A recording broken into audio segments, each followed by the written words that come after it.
was like the week of. The week of. It was like the Tuesday before everything, like the Tuesday everything started happening, we rescheduled, basically. So it was like the 17th or 16th, and our wedding was the 20th.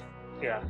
So we were planning on a May 1st wedding, and that very slowly and rapidly at the same time changed to not a May 1st wedding.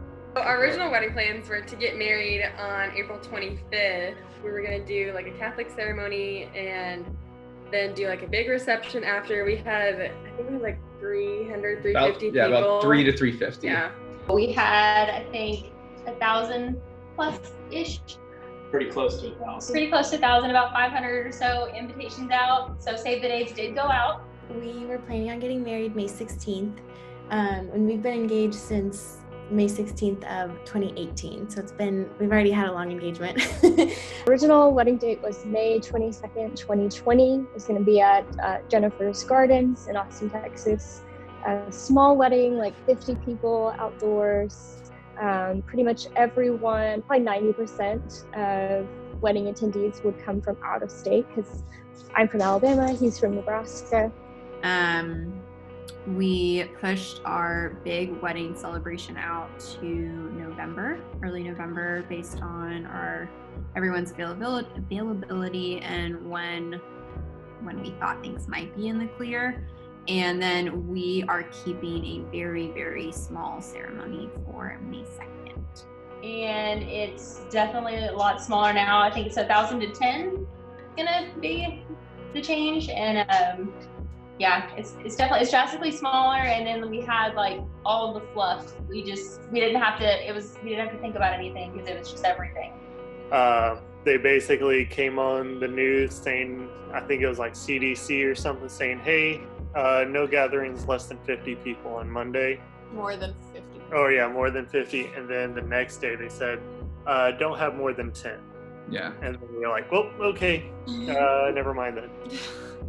The date was especially special to us though, because it was going to be the 9th anniversary of our dating anniversary. So we would just be keeping our same anniversary. Yeah. So moving the date was an especially difficult decision for us. Yeah, we were very attached to that day. I remember when we made the decision to postpone, I was scrambling just to try and find, because my big vendors that I wanted to have to be able to there were obviously my videographer, my photographer, and the venue. The actual changing of things was surprisingly easy. I thought everyone was very flexible in recognizing the situation as unique. We've had really good luck with all of our vendors and everyone being open. I guess we maybe pushed out far enough, but we didn't lose anyone. Most vendors have been very accommodating. Like, people have been very nice. I can't speak to whether that's because we are in the industry ourselves, so people know us more than they might know someone else, or at least be able to sympathize more, but people have been overall very flexible. The only things that didn't work out were our reception at Easy Tiger, because we were, like, the whole weekend and that Monday we were trying to contact the event coordinator to see like if they were still having dine-in things happening or if they were canceling, and so we hadn't heard back, and after we decided to postpone it, she finally got back to us like the next day, and she said she had gotten laid off. That's why she hadn't responded. I think at first we were kind of freaking out, but then it was just a matter of, okay, do we want to move our date? And then we were like, it just kind of, it freaked us out more, I think, to plan this big wedding again for another amount of time when we could just go intimate. So then after that, when we switched our brains to that, then it got a lot easier. We went back and forth a lot because the date was kind of important to us. We thought, okay, well, we could just like go to the courthouse and still get married and like have a party later. But then I was like, well, neither of us are going to be as excited as we would have been with like our family around. We didn't wait. We just we're like, okay, clearly you can see where the trajectory of this is going, so we should do stuff now rather than wait and be like, oh, hey, maybe it will clear up. But it was just like, no, we're sent home. The band's been in place. a little bit before, we should probably. There were a few days where it was up for debate, and we had accepted that, okay, we'll still be able to get married, but less people will be able to come. We had to make the decision. We were like, okay, so if we cancel and then everything is fine, are we going to be upset with our choice? Or we wanted to make sure if we are going to get married and then everything's going to be fine, then it's going to be too late to do everything the way we were supposed to. So it's like we're going to be having a wedding while everything's functioning in the world very small.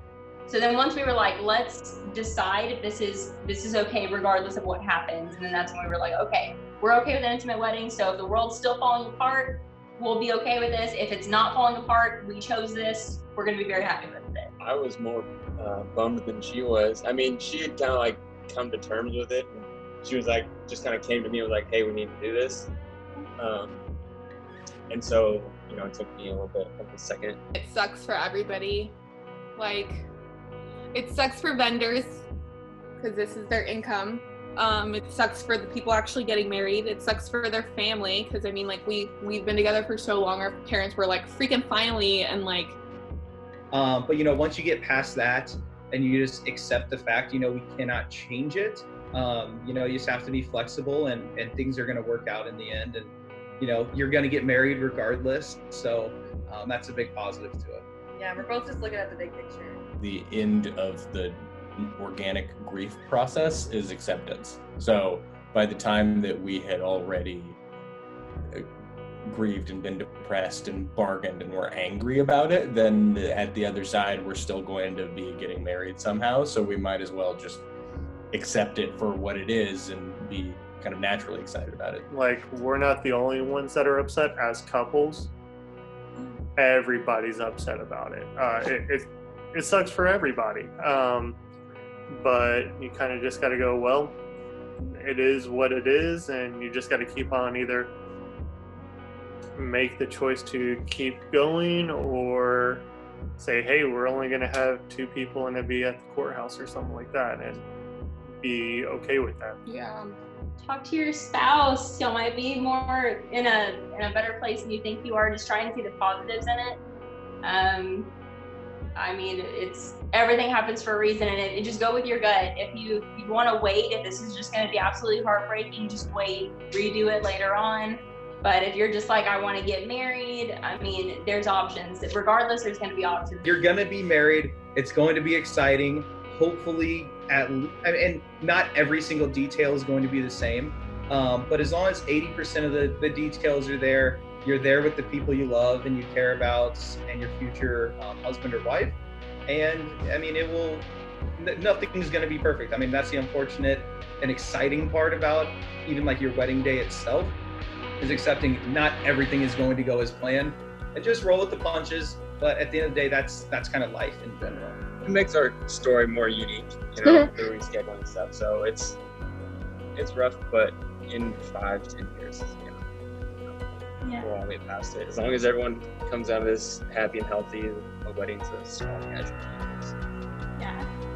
The biggest thing that has helped us is like just kind of leaning into each other and not being like letting ourselves sulk in our own thing, but like being able to openly communicate and talk about the way we're feeling and the hard stuff, and truly just like bearing it all out there, because one, you're going to be doing that for the rest of your lives anyway, but just getting to talk about the really hard things and like talk about your hopes and dreams being dashed, because it's like it's good to let your significant other in on that and to be able to be encouraged and loved. And like I know I've experienced that with Kylie, just being able to be on the receiving end of her just like unconditionally loving me when I'm like down or hurting, and being able to also give that as best as I can to make sure that she doesn't feel like, okay, we're like still walking alone in all of this, but it's actually like, oh no, we're like together and really walking through this to the finish line. Thank you to all of the amazing couples who shared their story with us. You're not alone in this, and while everyone's story is unique, we really are walking through this together. Your wedding day will come, and it will be incredible, even if it looks a little bit different. So stay healthy, stay safe, and stay excited. You're still marrying your person.